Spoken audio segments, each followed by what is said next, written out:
'Cause I know there's nothing wrong. Don't be afraid, there's no need to worry.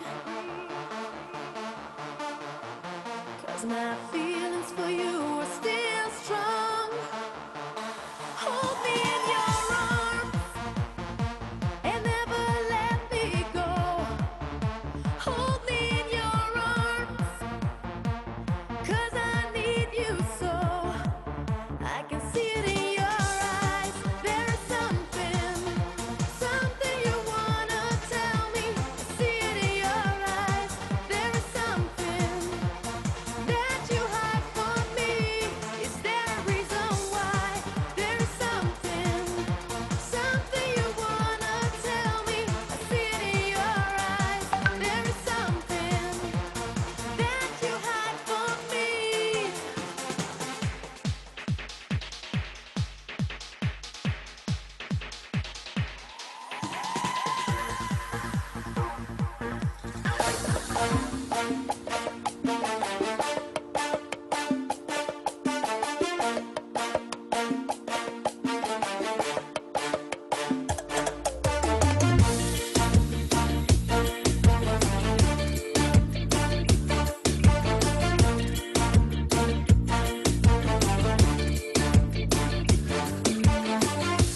Nosso amor não foi pura sorte,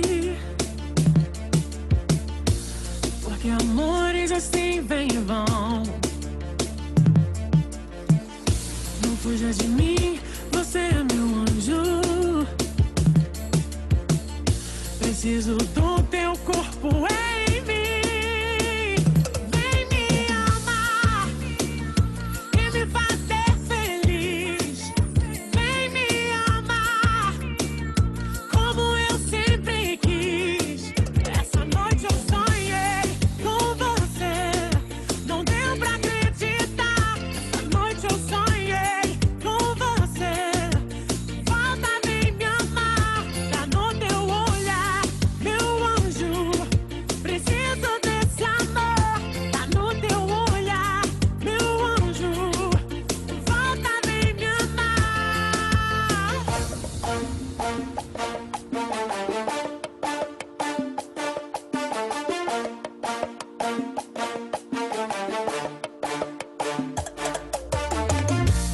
Nosso amor não foi pura sorte, porque amores assim vêm e vão. Não fuja de mim, você é meu anjo. Preciso do teu corpo em mim. Vem me amar e me fazer feliz. Vem me amar como eu sempre quis. Essa noite eu sonhei com você. Não deu pra acreditar. Essa noite eu sonhei com você. Volta, vem me amar. Tá no teu olhar, meu anjo. Preciso desse amor. Tá no teu olhar, meu Boa anjo. noite, boa noite. Volta, vem me amar. Boa noite. Tá fraco o movimento hoje, hein? Muito Boa fraco, noite, professor. muito fraco. Boa noite, Carlos. Muito fraquinho o movimento hoje, hein? 13 pessoas, 12 na sala. O que tá acontecendo com isso aqui? Tô gostando, não.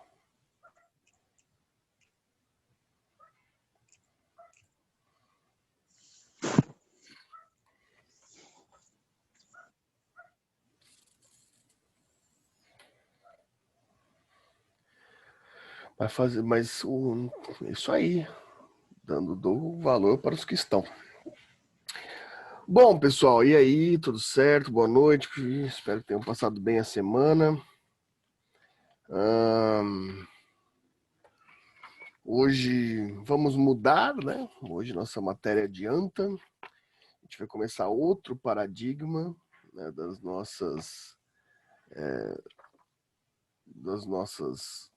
nossos estudos constitucionais, tá? Vamos ter aí outra forma agora a gente avança os nossos estudos, vamos ter como que a gente pode dizer? A gente vai sair da parte de direitos fundamentais, direitos sociais, né? Agora a gente vai para outro setor, né? Então nossa matéria muda a partir de agora, muda drasticamente, tá? A gente vai ter posições muito importantes aqui a termos em mente.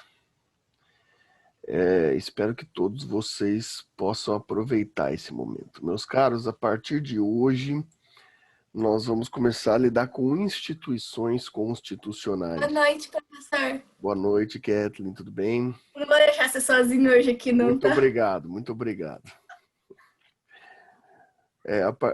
Antes da gente começar, vocês gostaram da experiência com a professora Silvia, daquela aula, como fala? Sim, foi bem interessante. Sim, a gente está pensando em fazer mais isso, né? A Silvia foi nossa cobaia aí, a Silvia foi a primeira a fazer, né? Agora, vocês já podem marcar aí, agora a gente vai avançar um pouco nessa estrutura, porque, deixa eu ver aqui quando será. No dia 16 de setembro, uma quarta-feira, né? Vai ter mais um evento desse, né? Vai ser também dentro da disciplina, uma disciplina minha aqui, que vai ser a disciplina de filosofia.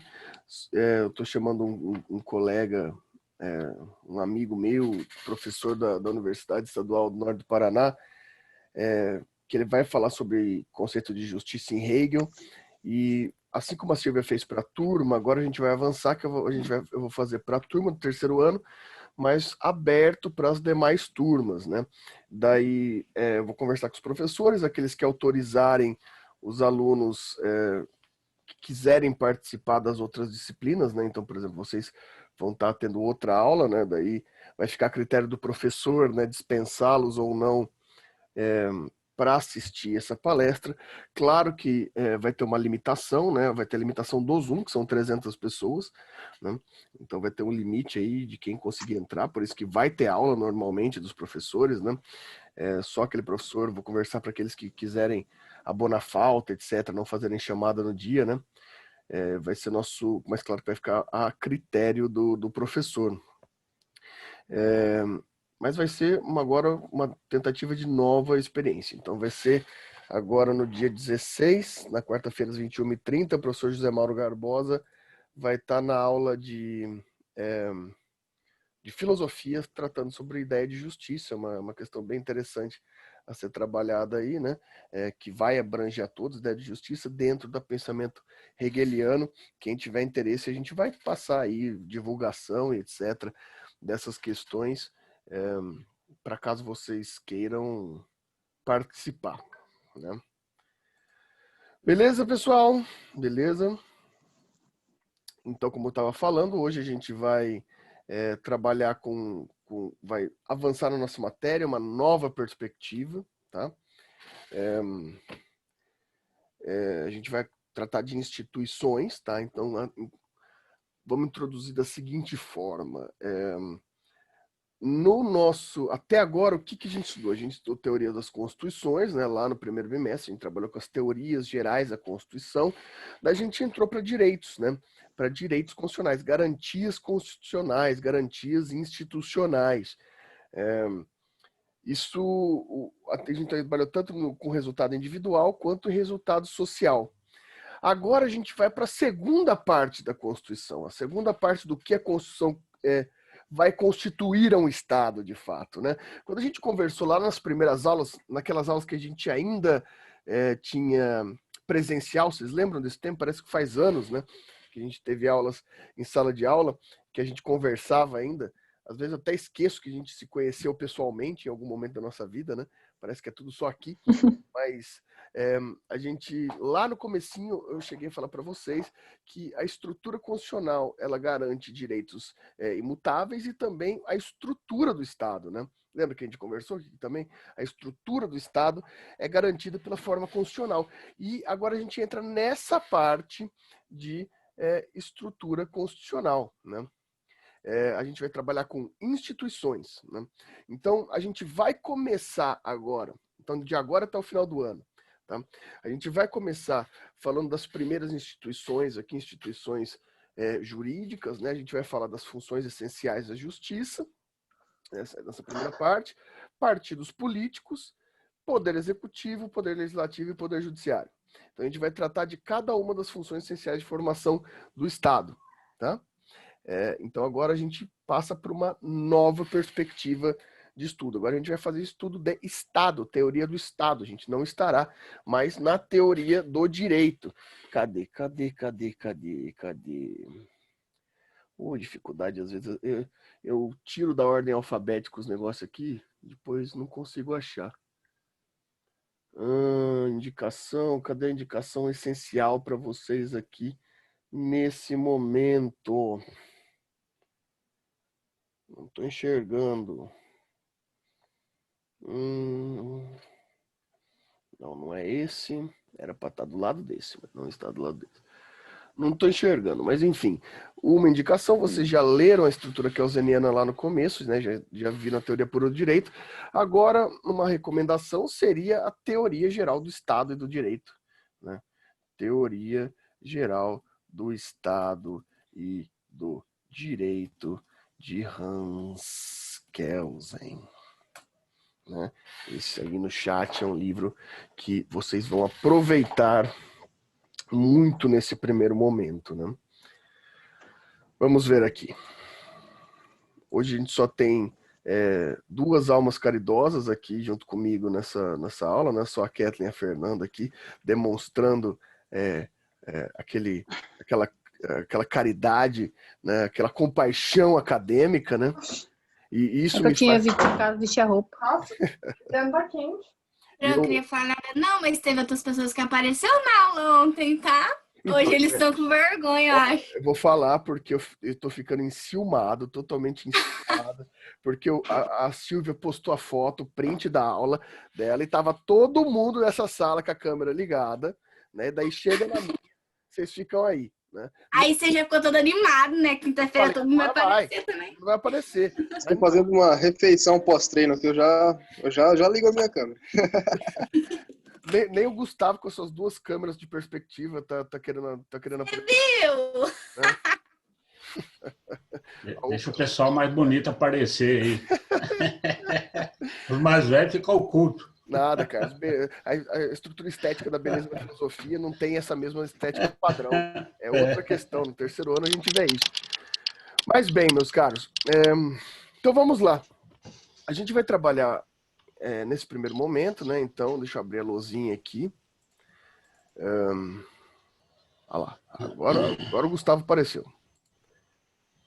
Nesse primeiro momento, então, a gente vai começar a trabalhar com teoria constitucional do Estado, né? E a gente vai entrar nas instituições estatais. Né? Bom, o que eu quero dizer com instituições estatais? Vejam, instituições estatais não necessariamente são aquelas instituições do poder estatal, ou seja, instituições públicas, instituições, como a gente vai ver inclusive hoje, né, algumas instituições elas são paraestatais e mesmo assim garantidas pela própria estrutura constitucional. Então a gente está falando daquelas instituições, daqueles órgãos, né, daqueles elementos fictícios do Estado que compõem o funcionamento estrutural do Estado. Né? Então a gente vai estar lidando com o funcionamento estrutural do Estado e as instituições que fazem isso acontecer. Né? A gente vai ter diversas instituições, assim, para a gente ter, por exemplo, o Poder Executivo é uma instituição, a OAB é uma instituição, partido político é uma instituição, o Banco Público, como a Caixa Econômica Federal, é uma instituição. Então nós temos instituições públicas, instituições privadas e públicas, mas que a Constituição entende que garantem o bom funcionamento, o funcionamento saudável da estrutura do Estado. Então a Constituição vem dizer para a gente que o Estado é formado por esses órgãos que vão fazer o desenvolvimento estatal acontecer. Né? E nessa primeira aula hoje que a gente está tendo desse tema, a gente vai tratar sobre uma modalidade de instituições, que são as chamadas instituições de função, né? Função essencial à justiça. Então, o primeiro modelo institucional que a gente vai ver vai ser um modelo institucional ligado necessariamente à ideia do judiciário, bom funcionamento do judiciário. Vocês têm teoria geral do processo, né? Vocês têm teoria geral do processo. Então, vocês já devem ter visto lá, quem? É o Marco Senato? Marco Senato, da teoria do processo? Sim. Legal. Então, o Marco já deve ter falado para vocês algo como doutores. O processo é formado por ação, exceção, procedimento, lembra? E jurisdição, né? Então, vocês já viram essa estrutura lá em Teoria Geral do Processo. Quando a gente diz respeito de funções essenciais da justiça, essa essencialidade é o funcionamento da jurisdição. Tá? Então, isso aqui se relaciona exatamente com o que vocês estão vendo em Teoria Geral do Processo. Porque vocês se lembram o que é a jurisdição? Jurisdição é o acolhimento institucional, né? É um acolhimento institucional.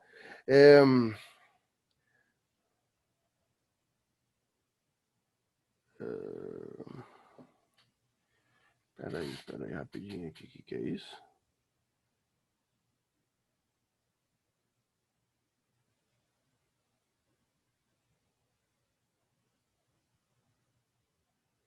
Rolo, mas tudo bem, depois eu vejo isso. Enfim,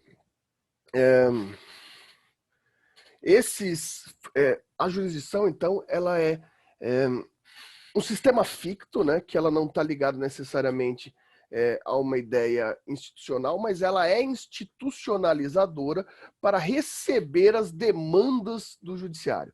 Então, existe um complexo jurisdicional que, para dar conta, por exemplo, da ação, do procedimento, ela precisa da ferramenta da jurisdição. E essa ferramenta da jurisdição é formada por estruturas institucionais, né? Por exemplo, um dos instrumentos da jurisdição é o juiz, né? O juiz talvez é um dos principais modelos finais ali de instrumento da jurisdição.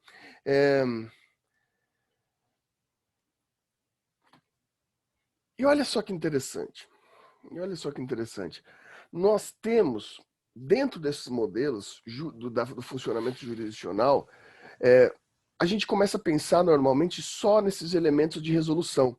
Mas a Constituição diz, para o bom funcionamento da jurisdição, para uma jurisdição que seja funcional ao atendimento das estruturas judiciais, a gente precisa de algo que tenha como objetivo de dinamizar essa atividade jurisdicional, né? Por isso, o Poder Constituinte originário, quando criou a Constituição, institucionalizou algumas instituições, algumas atividades profissionais, sejam elas públicas ou privadas, né, que a estas foi atribuído, vamos dizer assim, um status de função essencial à justiça, né? Tendo daí, onde vocês vão encontrar isso? Essas funções essenciais à justiça vão estar presentes do artigo 127 até o artigo 135 da Constituição, né, que vão estar presentes as funções essenciais da justiça. A critério de conhecimento de vossas excelências. Aqui, nada mais, nada menos que nós vamos falar sobre Ministério Público. A gente vai falar de Advocacia Pública, que a gente também vai chamá-la formalmente de Defensoria Pública. Teremos a Advocacia Privada, né? E aí sim chamaremos de Advocacia, né? E alguns elementos dentro da advocacia da Defensoria Pública. Mas, basicamente, nós temos Ministério Público, Defensoria Pública e Advocacia. É interessante a gente entender essas estruturas, meus caros, justamente porque muitos de vocês, eu imagino que entram na faculdade pensando em concurso público, etc., né? Eu penso, vocês sabem o que faz o Ministério Público? Vocês sabem para que serve a Defensoria Pública? Quais são as atuações? Vocês sabem qual que é a função advocatícia? Né? Essa é uma pergunta bem interessante, né? Se eu fosse perguntar para alguém aqui, o que faz o Ministério Público? O que responderia Vossa Excelência para a minha pessoa? Alguém se arrisca? Porque não é importante se arriscar. Viver sem riscos não tem sentido.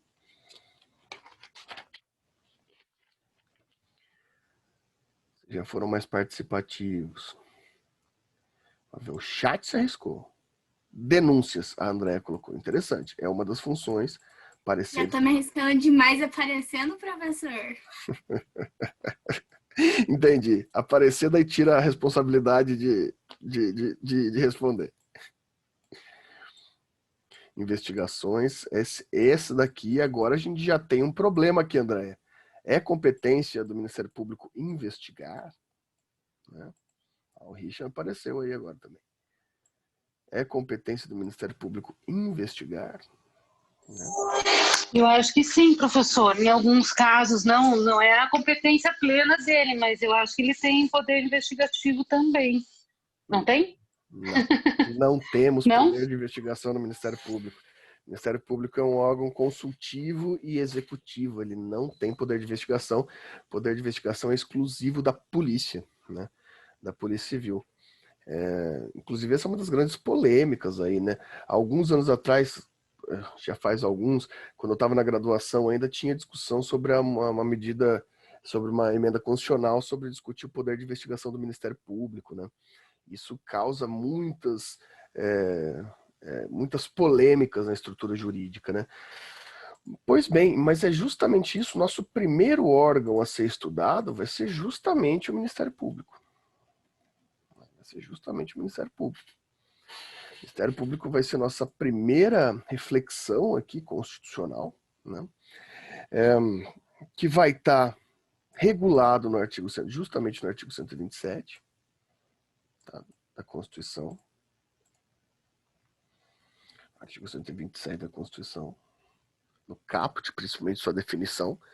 E, basicamente, meus caros, o Ministério Público, aqui como leitura do artigo 127, né, ele vai ser definido como uma instituição permanente, essencial à função jurisdicional do Estado, incumbindo-lhe a defesa da ordem jurídica, do regime democrático, dos interesses sociais, individuais indisponíveis. Então, esse primeiro momento, a gente vai ter aqui, né, como função, as funções primárias do Ministério Público, né? A gente vai ter, em primeiro lugar, né, defesa da ordem jurisdicional. Isso aqui é muito comumente chamado de fiscal da lei, né? O Ministério Público é chamado de fiscal da lei. Como assim? O Ministério Público é um órgão responsável por observar, durante a atuação jurisdicional, durante a atuação do Poder Judiciário, se o Poder Judiciário, se a atividade jurisdicional ela está sendo atuante de acordo com os elementos institucionais, né? O Ministério Público tem esse poder de fiscalização. É um primeiro poder de fiscalização de quem? Do juiz, né? Da atividade jurisdicional, né? Do procedimento jurisdicional. Essa seria a primeira das possibilidades aqui de atuação do Ministério Público. Em segundo lugar, a gente teria aqui definido também, né, a defesa do regime democrático. Aqui é bem interessante porque a atuação do Ministério Público em defesa do regime democrático vai ser traduzida para a gente como a competência de ações constitucionais. né? O que eu quero dizer com isso? Rapidamente, depois a gente vai vendo mais profundamente. Ano que vem, quando vocês estiverem constitucional 1, 2, 3, né? No ano que vem, vocês terão uma disciplina que eu não sei se vocês terão com a Thaís ou com o professor Nicola, que vai ser sobre ações constitucionais. E dentre essas ações constitucionais, tem aquelas ações denominadas de ações de controle de constitucionalidade. Ações de controle de constitucionalidade são formas de atuação, de ação, em que se pega uma lei, ou seja, uma atividade legislativa. Isso vocês vão aprender ano que vem, né? Uma formalmente escrito como atividade legiferante, ou seja, atuação do legislativo, né? Que há erro de forma constitucional. Significa dizer, em outras palavras, que o legislador fez uma lei que infringe a Constituição, né? O legislador faz uma lei que vai contra a Constituição. Essa lei é chamada lei inconstitucional, né? Quando a gente fala de lei inconstitucional, é necessário que ações específicas sejam tomadas por órgãos específicos para contestar perante o Supremo Tribunal Federal a constitucionalidade dessa lei, né? Ou seja, o STF vai analisar se a lei produzida pelo Legislativo de fato viola a Constituição. E se a lei viola a Constituição, essa lei perde efeitos, né? A lei é considerada inconstitucional perante o Ministério Público, né?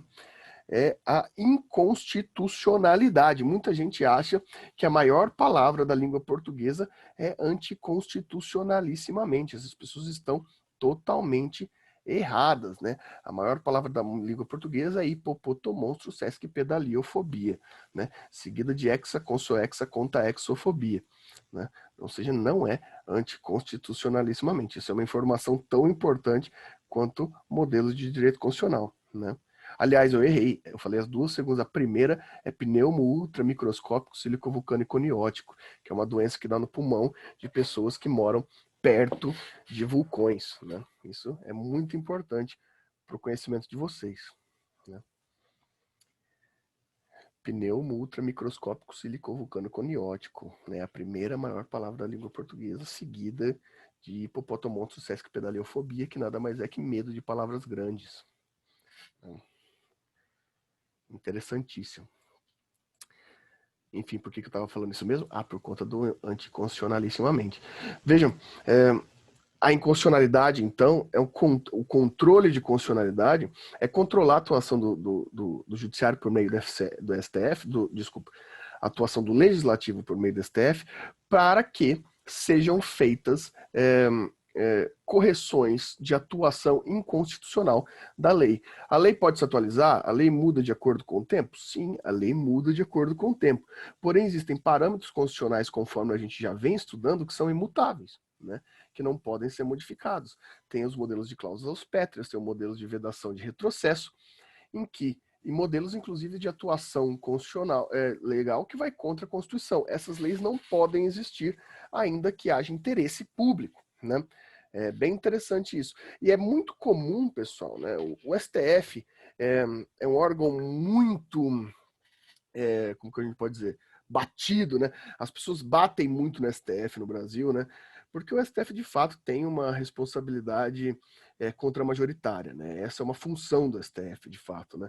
E é uma estratégia política muito comum, não é de agora, não é desse modelo governamental, de todos os modelos governamentais, de usar o STF como bode expiatório, né?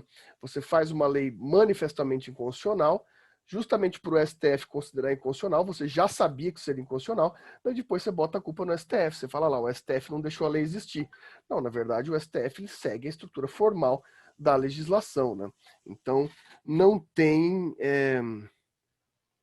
o que se discutir nisso.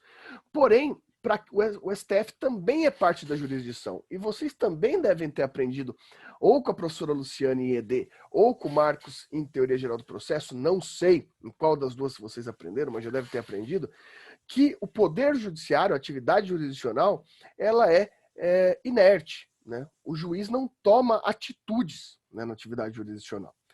Ou seja, o STF também é inerte. Ele também não é ele que toma a atitude de considerar uma legislação inconstitucional. Ele precisa de um provocador, ele precisa de alguém que tome a atitude da estrutura jurisdicional, né? Sendo assim, um dos legitimados é o Ministério Público, né? Que tem essa defesa do regime democrático nela, a competência de propor ações de controle de constitucionalidade. Alguma dúvida até aqui? Estão entendendo? Enquanto isso, a gente continua na terceira hipótese. A terceira hipótese instituída pela Constituição, né, é dos interesses sociais individuais indisponíveis. Interesses sociais e individuais indisponíveis. Bem, esse aqui vocês estão cansados de saber justamente porque foi o que a gente vem estudando nos últimos meses, né? Aqui, pessoal, o trabalho do Ministério Público é atuar, ele vai ser legítimo atuar em função jurisdicional quando há ameaça de direitos de interesses sociais individuais indisponíveis, né? Um exemplo clássico disso é, por exemplo, o interesse de criança e adolescente, né? Então, por exemplo, você é casado com uma pessoa e vocês resolvem se divorciar. Beleza, vocês podem fazer até esse divórcio até fora do judiciário, se for pacífico. Mas se vocês tiverem um filho menor de idade, o Ministério Público vai ter que atuar. Porque o Ministério Público ele não pode deixar que a vontade de vocês seja feita de acordo com a livre e espontânea vontade. O interesse do menor, que é indisponível, vai ter que ser garantido. Então, o Ministério Público ele vai atuar aí para garantir um direito individual indisponível, que é o direito da criança, né? Ou, por exemplo, de incapazes, né? O Ministério Público vai ter que atuar.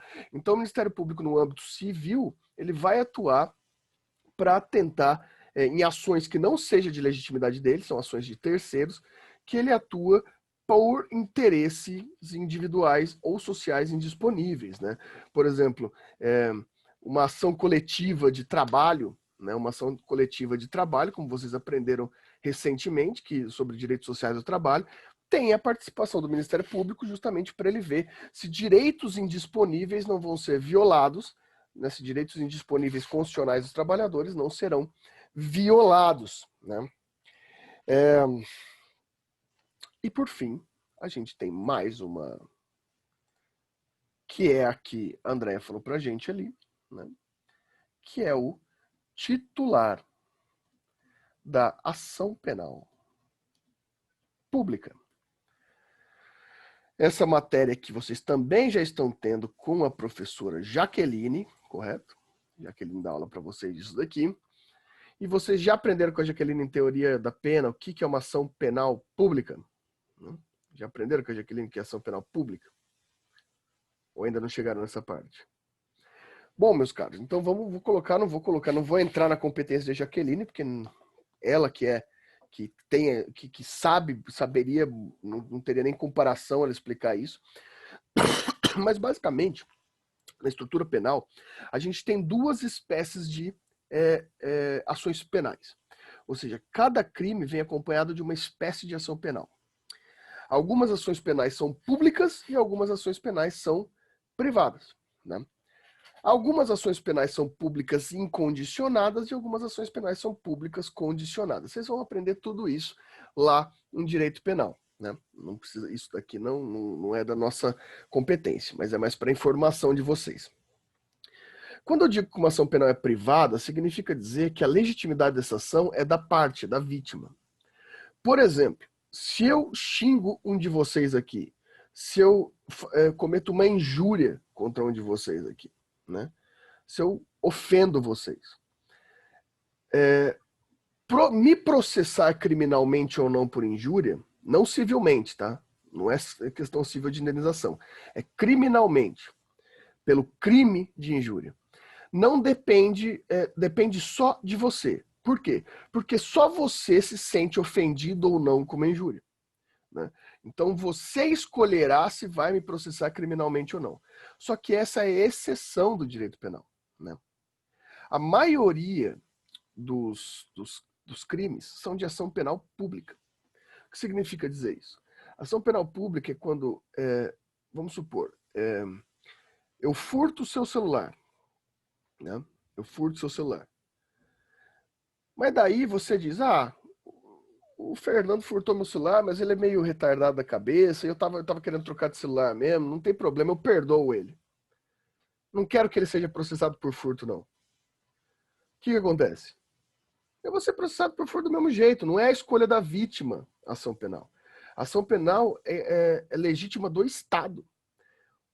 Quando há um crime, o Estado não se pode negar a atender a punição desse crime, quando uma ação penal é pública, né? A ação penal pública, ela é de legitimidade do Estado. Então não importa se a vítima perdoou, sabe aquela coisa que tem em novela, eu vou retirar a queixa, né? Primeiro que isso nem existe, né, no modelo penal. Não existe isso de retirar a queixa. Se a pessoa cometeu um crime, ela vai ser processada independentemente da sua vontade, se o crime for de ação penal pública, né? Claro que vai ter uma divisão aí de condicionado e incondicionado, isso vocês vão aprender em penal, mas basicamente o Estado é o responsável pela ação penal. Só que o Estado jurisdicional, ele é representado pelo juiz, certo? E o juiz, ele é essencialmente imparcial. O juiz é imparcial. O que significa dizer que o juiz é imparcial? Significa dizer que o juiz não toma atitudes quanto à valoração do ato ilícito. O crime acontecer não pode ser de manifestação investigativa do juiz, justamente porque o juiz ele tem que estar inerte, receber as provas e valorá-las. O juiz não pode tomar juízo a não ser que ele tenha todas as explicações probatórias diante de si e a partir de então ele tome juízo. Sendo que o juiz não pode investigar, o juiz não pode atuar sobre a ação penal, assim se cria o Ministério Público como titular da ação penal. O Ministério Público é aquele responsável por ser a parte, né? Ele é a parte. Quem que é a parte no processo criminal? É a vítima? Não. Quem é a parte no processo criminal é o Ministério Público. As partes são o Ministério Público e o réu, né? Essas são as partes no processo criminal. Porque o Ministério Público foi designado pela Constituição como titular da ação penal pública. Ele é o responsável pela acusação. O Ministério Público é responsável pela acusação, né? O Ministério Público, então, ele não é um órgão estatal ligado necessariamente, como a gente pode perceber aqui, ao poder judiciário, não é um órgão judiciário. Promotor não é juiz, né? Promotor é uma parte do processo, ele atua no processo, né? Ele é mais um órgão executivo do que necessariamente um órgão judiciário. O promotor atua, ele acusa, né? Ele é parcial no processo, né? O promotor acusa, a defesa, seja pela advocacia, seja pela defensoria pública, defende. Os argumentos levantados pelo Ministério Público e pela defesa serão sopesados posteriormente e apresentados ao juiz. Isso é uma garantia constitucional. Nós vivemos no estado de estrutura democrática por meio, né, de garantismo no sistema penal. Se garante a estrutura criminal de imparcialidade do juiz. Será que eu levanto a polêmica agora? Estou pensando aqui se eu levanto a polêmica ou não. E aí agora, hein? Levanta ou não levanta a polêmica? Tá na hora ou não tá na hora da polêmica, hein? Claro, professor. Então eu vou falar só um nome. Um nome maringaense. Sérgio Moro. Agora peguei, hein? E agora? Gustavo, você está em 2 cenários ao mesmo tempo diferentes. Você está na sala de aula Tá e na na sala sua de casa. aula, percebeu? Né? Que coisa maluca que está acontecendo com você aí. A polêmica que teve, vocês viram que alguns processos do Banestado foram anulados, né? Recentemente, por conta de imparcialidade do senhor juiz Sérgio Moro.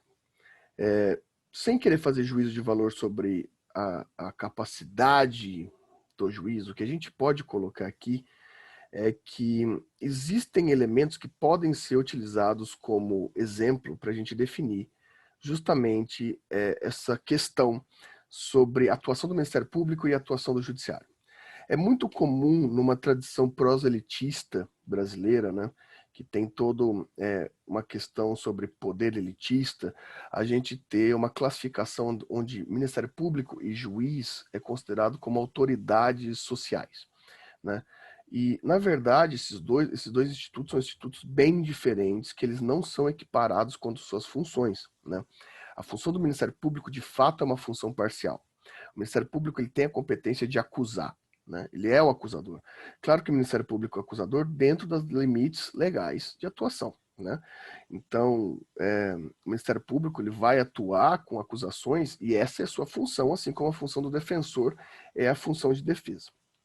Só que um bom exemplo disso são aquelas conversas vazadas, né, chamada vaza-jato, sobre a influência do judiciário, né, no caso do gabinete do TRF4, ao Ministério Público Federal, né?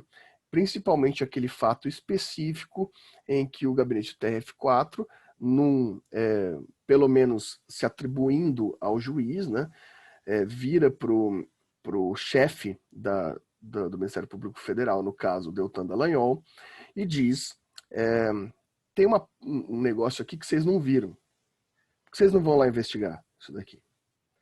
Isso é uma estrutura, do ponto de vista constitucional, totalmente fora da realidade constitucional e do respeito às instituições das funções essenciais de justiça. Ah, mas não dá, porque para processar político tem que ser assim, o Sérgio Moro fez certo, porque senão não ia chegar... Normalmente são esses os argumentos, né? Aqui eu tenho uma posição muito clara quanto a isso. A Constituição não pode, em hipótese alguma, ser violada. A violação de uma norma constitucional para alguém é uma violação universal. É simples a lógica. Pensem o contrário. Pensem que o gabinete do TRF4, né, em nome do juiz Sérgio Moro, tivesse contatado não o senhor Deltan Dallagnol, mas sim o senhor Juarez Cirino. Quem que é o doutor Juarez Cirino? Era o advogado do Lula à época, né? Imagina que o senhor Sérgio Moro tivesse mandado uma mensagem para o senhor Juarez Cirino e falasse: Juarez, você não tá atentando a uma defesa que você não fez. Pega essa prova lá e melhora a sua defesa. A gente teria o mesmo ambiente de violação jurídica, né? Infelizmente, a gente tem uma tendência punitivista no sentido social que não deve ser lida pelo viés constitucional. O viés constitucional ele tem uma aparência muito bem delimitada. O juiz é neutro e, independentemente da vontade popular de condenação, o juiz deve seguir as estruturas probatórias de forma imparcial, sem se envolver na estrutura constitucional. Isso daqui não significa dizer que está certo ou está errado estrutura de julgamento. Quer dizer que não se passa por cima de uma estrutura constitucional para atingir um fim. E por quê? Porque sempre que se passa por cima de uma estrutura constitucional, você tem uma mácula, uma chaga na estrutura institucional. Se uma estrutura institucional é violada, a estrutura democrática está maculada, está doente, está em risco. E veja, quando isso, e o pior, eu acho que a parte mais grave para mim, não é necessariamente esse ato, porque sim, todos nós, vocês, vocês podemos cometer erros e aquela velha questão.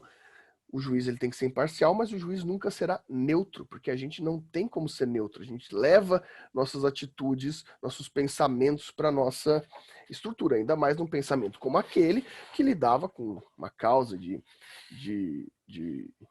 notoriedade, né? O meu problema é quando o guardião, né, o guardião disso tudo, né, em recurso, com parecer do Ministério Público, que deveria ser o fiscal da lei, E o Tribunal Superior, por meio dos desembargadores, entendem que isso é legal, porque pelo seguinte argumento, isso daqui está no argumento da decisão do acórdão do recurso, em que o Tribunal Regional Federal diz que a medida não é errada porque, em casos excepcionais, medidas excepcionais devem ser tomadas. Isso, para mim, é a morte da Constituição. Porque quem decide o que é caso excepcional? Muito fácil você pegar uma figura pública, né, que é o caso que lidava com a figura do Lula, que é uma figura controversa, né, e falar que esse é um caso excepcional. Mas quem define o que é excepcionalidade? O que define que quando eu estiver sendo julgado, não vai ser considerado também um caso de excepcionalidade? Quem que vai decidir o que é excepcional e o que não? A exceção é decidida pelo simples manifesto da vontade. E o direito constitucional democrático existe para que não hajam excepcionalidades. Para que o Zé da esquina seja tratado como o presidente da República. Estrutura constitucional é para isso. E já não é fácil ser assim. A gente sabe das injustiças que se ocorrem todos os dias no âmbito institucional. Agora, se o fiscal da lei, o fiscal legislativo, vira e fala que tudo bem fazer excepcionalidades nesse caso, porque esse caso é especial, quem está decidindo que esse caso é especial? O meu problema não é um problema político aqui. Eu estou pouco me lixando por problema político disso. O meu problema é um problema de violação constitucional. E sempre que a Constituição é violada, eu sou violado e você é violado. Porque quando nós estivermos de frente com a estrutura judiciária, quem que vai garantir que nossa estrutura judiciária vai ser bem utilizada? A Constituição. Mas se tiver uma decisão judicial X que fala, não, a função do Ministério Público é essa e a função do juiz é essa e do advogado é essa na Constituição, mas aqui a gente pode passar por cima, porque a gente está julgando uma pessoa especial. Isso é um absurdo constitucional. Ah, mas se não fosse assim, ninguém prendia o Lula. Que não prenda, mas que não viole os meus direitos constitucionais. Não violem os meus direitos constitucionais, os seus direitos constitucionais. Enquanto um amante da estrutura constitucional, né, no sentido de ente heideggeriano, não há exceção na Constituição democrática. Exceção em Constituição é coisa de regime autoritário. Eu não estou falando de regime autoritário de direita ou de esquerda, de regime autoritário em geral. Porque a exceção constitucional foi usada tanto no modelo italiano do Mussolini, quanto do Franco, quanto do Hitler, quanto do modelo stalinista. Só regimes autoritários se utilizam de exceção constitucional. Nós somos um país democrático e essa função da justiça é juiz é neutro, Ministério Público é acusador e advogado, defensoria pública é defensor. E assim deve ser. Levantei a polêmica, quem discorda? Impossível que em Maringá, que na cidade Canção, na Cidade Verde, eu esteja diretamente polemizando com Sérgio Luiz Moro e ninguém vai ser contra o que eu estou falando.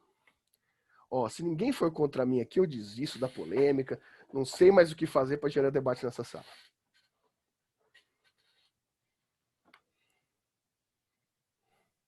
Professor, se fosse o contrário, eu entraria em debate, mas eu concordo em gênero, número, grau aí. É loucura, hein? Saudades de 2018, quando eu falava essas coisas aqui, eu era denunciado na ouvidoria da faculdade. Bons tempos aqueles. Ai, vou falar, viu? Hoje em dia os jovens não estão mais tão revoltados quanto 2 anos atrás. Ai, ai. Bom, pessoal. Mas tá bom. Não, eu tenho certeza que tem gente contra o que eu falei. Eu só espero que em algum momento você me fale. Você não tá com coragem de falar aqui? Então me manda um áudio pra gente debater. Eu tô com saudade de debater.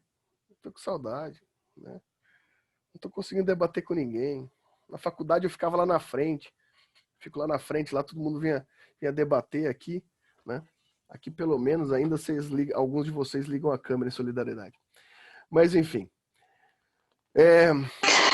Professor, Oi, André. Deu azar que os morianos não estão aqui nessa turma. Devem estar em outras turmas por aí, em outras instituições. Mas você sabe, André, que eu acho que não a figura do Moro, porque eu não tenho nada contra a figura do Moro, muito pelo contrário, a gente fala justamente da figura jurisdicional. Porque a gente sabe que isso não é um problema do Moro, isso é um problema judiciário. As pessoas, a gente tem a tendência punitivista, né? Só que me parece que ao longo dos últimos anos, principalmente do último ano, as pessoas realmente começaram a ficar com medo de uma estrutura judiciária que possa ser parcial. Né? A gente teve muitos institutos judiciários, porque a Lava Jato ela tem seus méritos, né? Claro que eu acho que ela tem muitos mais deméritos do ponto de vista constitucional, mas uma das questões é você colocar na roda aí pessoas de dinheiro, né? E queira ou não, o comportamento social vai mudando de acordo com o modelo de elite. E a elite, que até então era extremamente punitivista, porque a punição acessava necessariamente o hipossuficiente, né, por assim dizer, começou a ter certos problemas. Né? Isso se espalha socialmente. Né? Hoje em dia, por exemplo, você viu recentemente, não sei se vocês viram recentemente, a gente teve aqui em Maringá um expose de uma thread, um expose no Twitter sobre professores de escola particular que assediavam alunas, né? Isso é uma coisa que sempre existiu. Mas agora a gente está tendo um movimento em que as pessoas começam a deixar de temer posições. Porque o grande problema dessas relações, e a relação professor-aluno, sempre foi uma relação delicada historicamente sobre isso, justamente por uma posição de poder. É claramente uma posição de poder. Né? E isso eu achei... Claro que eu fico preocupado de um lado, mas essa preocupação não é sobre esse fato, é sobre um fato também meio punitivista da nossa geração atual, que todo mundo quer que o outro se foda, né, com perdão da palavra, né, todo mundo só quer a pessoa morta, no fim das coisas, né, é a ideia do cancelamento, né, que é uma ideia muito imatura da sociedade, que não é errada, de forma nenhuma é errada, mas é imatura como a forma metodológica que ela é utilizada, mas ao mesmo tempo é muito bonito ver que a gente está no modelo em que pessoas com determinado poder social, porque a gente está falando de escolas particulares, classe média e de classe média alta, estão sendo colocadas em estruturas que antes eram reservadas só para o estereótipo do crime. Né? Então esse é um movimento social que eu acho interessante. Né? Eu não sou punitivista, não acho que a prisão e nem nada disso é a melhor forma de punição, mas ainda assim, socialmente, isso tem uma atuação interessante. E a partir do momento, né, a Andréa falou que nós começamos, eu falo eu principalmente, né, classe média, branca, começa a ser palco de instituições que não eram dela, parece que os direitos constitucionais começaram a fazer falta. Né? Parece que daí não é direito constitucional a todo custo. Parece que daí eu quero meus direitos de defesa. Parece que daí eu quero um processo justo. Para mim, eu quero um processo justo. Né? Para os outros, talvez não, mas quando mexe com a minha estrutura, né?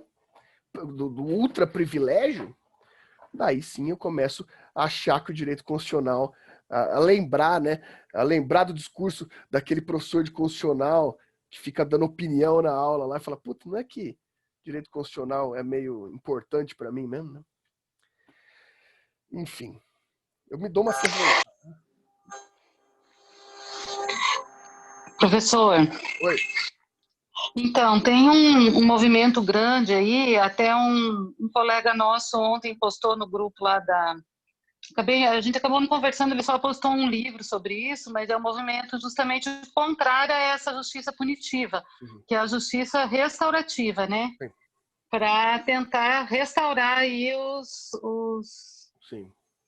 os ofensores aí, né? Todos.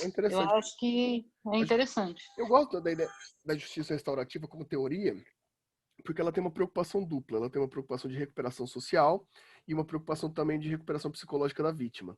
São dois pontos que nenhum desses são preocupações do Estado. Né? O Estado não se preocupa em recuperar ninguém, a preocupação é em punir, e não preocupa com a vítima também em suas chagas emocionais. Então a justiça restaurativa tem um elemento estrutural, né? Aqui em casa, né, a gente tem uma estrutura teórica, tanto eu quanto minha esposa, a gente é dessa estrutura teórica do direito, né? E a gente trabalha aqui em casa porque a linha de pesquisa dela é uma que chocaria muitas das pessoas, normalmente, quando ela fala, que é a estrutura do abolicionismo penal, né? A linha de pesquisa da minha esposa, que é advogada criminal, é a linha da inexistência total da punição, né? A total inexistência da posição, cara, que essa é uma posição com um embasamento teórico, tem todos os seus fundamentos, não é tão simples assim, né? Mas a justiça restaurativa vem desses teóricos do abolicionismo penal, porque, de fato, a gente não tem nenhuma característica nem sociológica, nem matemática, nem estatística do que a prisão faz positivamente para a sociedade, né? A gente vê muitas pessoas dizendo sobre aumento de pena, que tem que aumentar a pena, que se aumentar a pena, o cara vai pensar 2 vezes antes de cometer crime. Isso é uma falácia social terrível, né? E a gente pode provar isso com números, né? O pessoal que fala isso geralmente gosta de dados, né? Desde da Lei Maria da Penha até hoje, da implementação da Lei Maria da Penha em 2006 até hoje, a gente teve, na verdade, um crescimento, né, de quase 900% da violência doméstica no Brasil, né? Depois da lei punitiva a respeito disso, a gente não teve diminuição dessa pena, né? A gente teve do crime, a gente teve aumento do crime. Prender não significa recuperar, prender não significa evitar crime. Evitar crime é estrutura social, evitar crime são outras modalidades, inclusive, né, modalidades dessas, onde, por exemplo, em violência doméstica, a gente atua diretamente sobre o cara para entender o que está passando na cabeça daquele cara para ele ser um violento, algo violento, né? O cara tem que ser. Eu percebo muito que nossa estrutura educacional, por exemplo, né, isso eu percebo desde quando eu era novo, não sei como é hoje, né, nas escolas, mas eu lembro que quando tinha esse tipo de assunto, normalmente se ensinava as meninas da sala como elas se defenderiam de possíveis agressores, né? Então sempre foi direcionado às meninas ali como se defender, como se preservar, como fugir desse tipo de agressão, sendo que eu nunca vi, pelo menos na minha forma educacional escolar, alguém me ensinar os meninos o porquê que eles não deveriam fazer aquilo, né?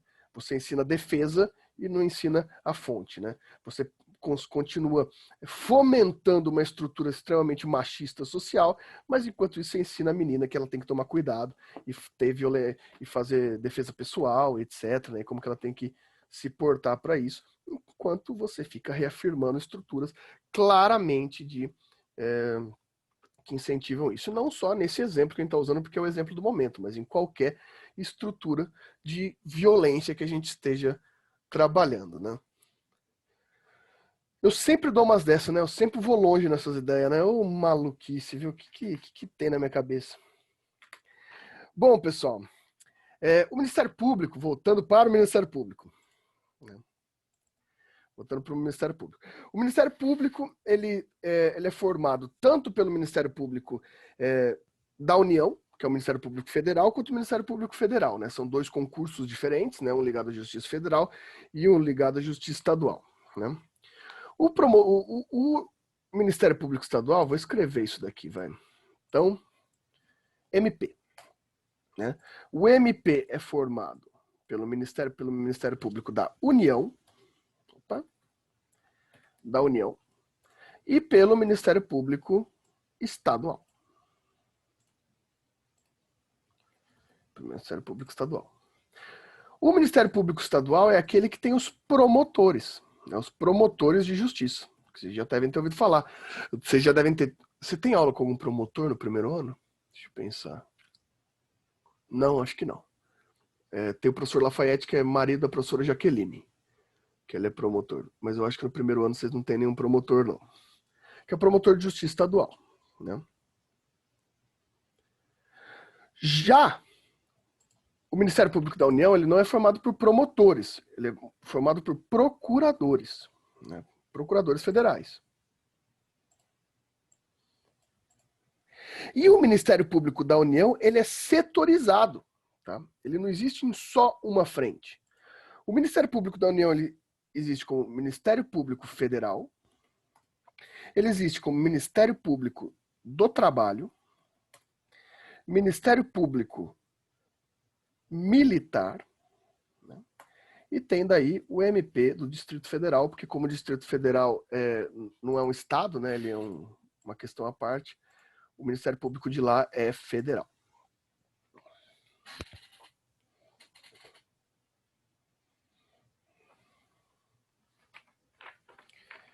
Bem, qual que é a diferença entre eles aqui, né?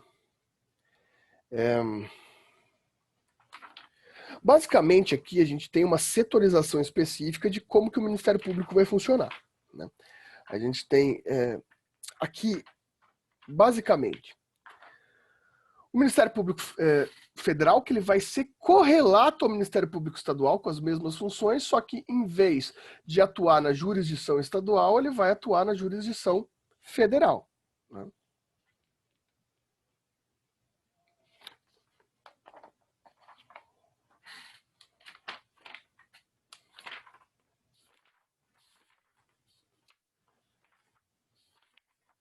Enquanto o Ministério Público do Trabalho, ele vai não ter essas funções, por exemplo, criminais, mas ele vai ter uma função de fiscalização, né, da lei trabalhista. O trabalho do Ministério Público do Trabalho, né, pouca gente conhece o Ministério Público do Trabalho. O Ministério Público do Trabalho sempre tem concurso de estágio lá. É um trabalho que eu acho muito bonito, né? O Ministério Público do Trabalho, ele é aquele que fiscaliza de fato e age contra abusos de trabalho, né? O maior denunciador de trabalho escravo, né, da América Latina é o Ministério Público do Trabalho do Brasil, né? Que vai atrás da ideia de Ministério Público de atividade análoga a escravo. O Ministério Público Militar é isso que vocês já estão entendendo aí, né? O Ministério Público Militar é ligado à Justiça Militar, porque o Brasil tem uma justiça especializada para julgamento de militares, né? Então, são aqueles atos relacionados aos militares.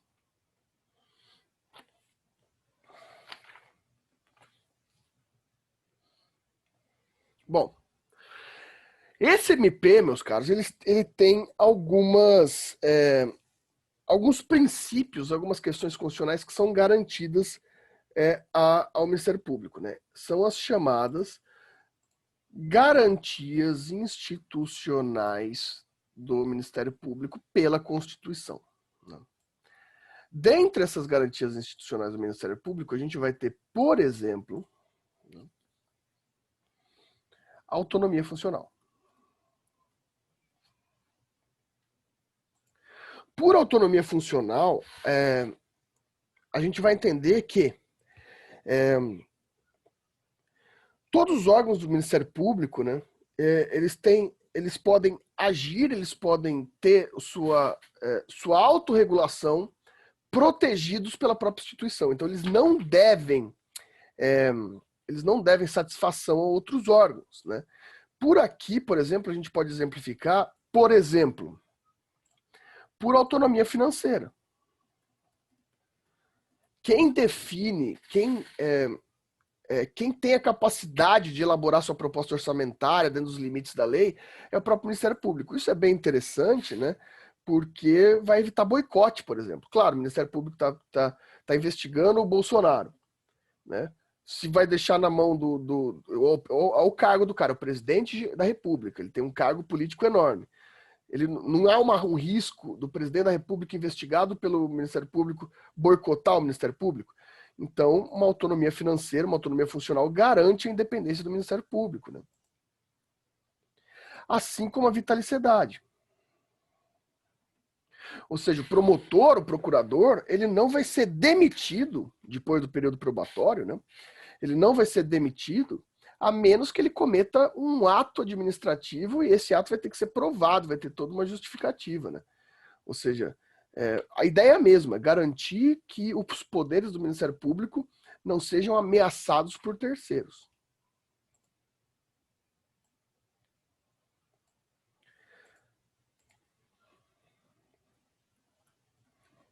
Esse aqui, para mim, é o mais significativo.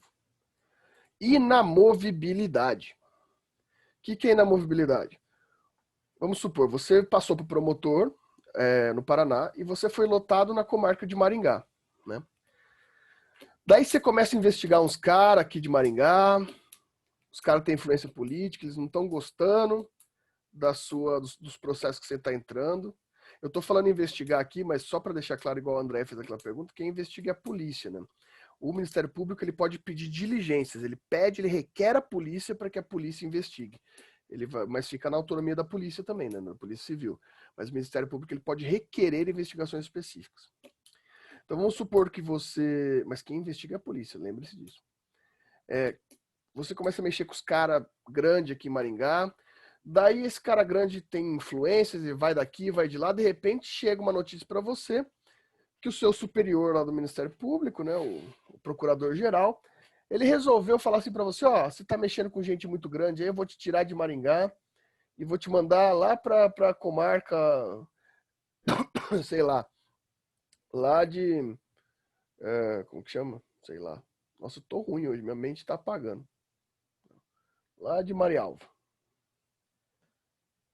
Você vai se você quiser.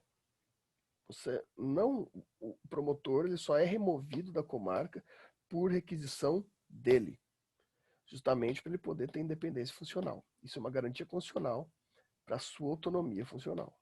Ele só sai da comarca se ele quiser, se ele pedir. Claro que se ele pedir não é automático, ele vai ter que entrar na fila, etc. Mas a questão aqui ele não vai poder ser removido do lugar onde ele está.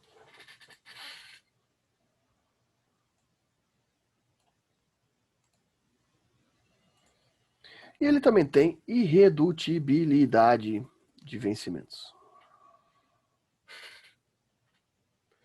Desculpa, de subsídios.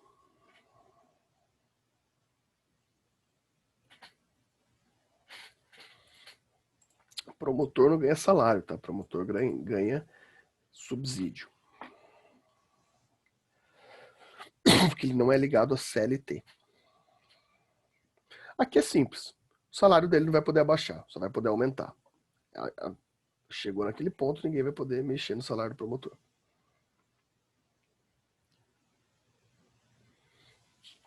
Isso tudo para garantir a sua autonomia. Claro, que também não são só flores, né? Ele também vai ter seus impedimentos, né? Os impedimentos são receber a qualquer título e sob qualquer pretexto honorários, porcentagens ou custas processuais. Então você é um promotor da vara civil lá, daí o advogado que está trabalhando na causa, ele ganha um honorário de R$200 mil naquele caso. Daí você fala, oba, eu trabalhei tanto quanto advogado, também quero honorário para mim. Não, você vai receber seu salário, você está vedado de receber qualquer vantagem do processo. Isso aqui é óbvio uma questão de tentar não fazer com estruturas corruptivas, né? E também vai ser impedido de exercer a advocacia. Isso é meio óbvio, né? Que ele vai ser impedido de exercer a advocacia, né? Isso é meio óbvio. É meio óbvio, mas a gente sabe que tem uns caras que fazem. Não em nome próprio, mas fazem. Não aqui em Maringá, mas principalmente em Brasília. A gente tem uns nomes importantes aí, né? Que tem seus escritórios de laranja.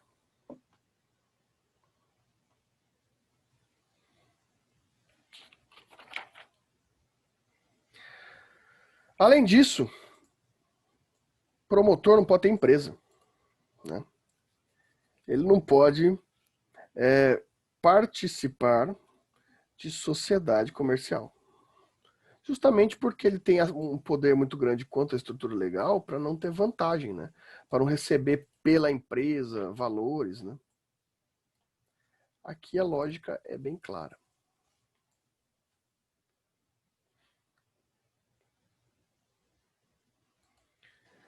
E mais que isso, ele não pode exercer qualquer outro cargo público ou privado, ser filiado a partido político,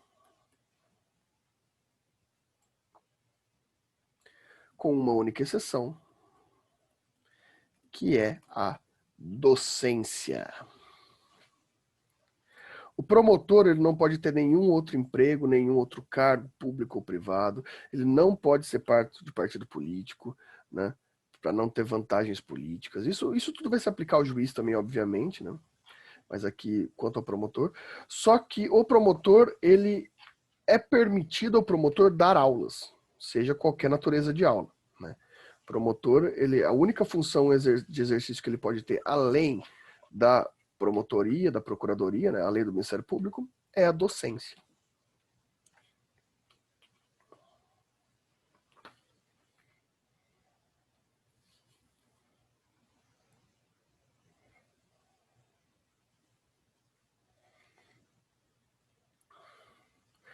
Para ser promotor, cara, você tem que passar no concurso, mas você só pode passar no concurso, não sei se vocês sabem, depois que você tiver 3 anos de experiência jurídica, né?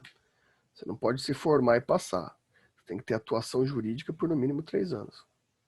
Professor, tem como abaixar um pouquinho o quadro? Porque corta Como será que a última linha que você escreveu. Vou ter que erguer as coisas, porque eu não sei abaixar o quadro.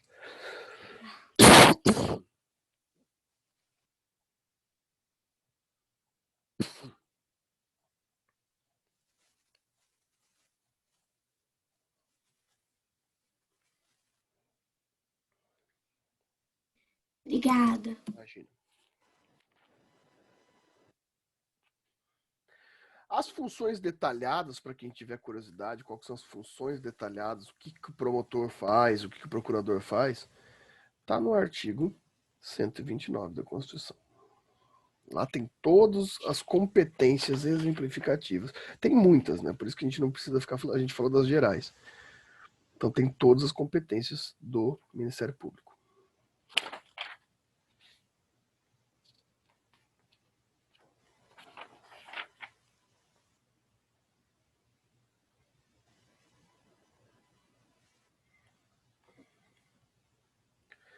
E aí, pessoal?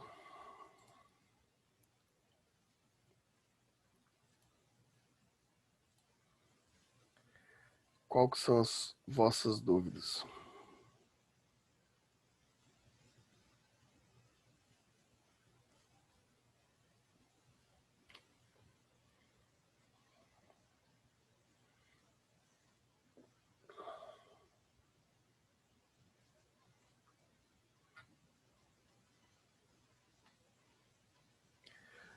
Até que agora entrou mais gente, tem 20 pessoas aqui. Até que agora no finalzinho tem mais gente.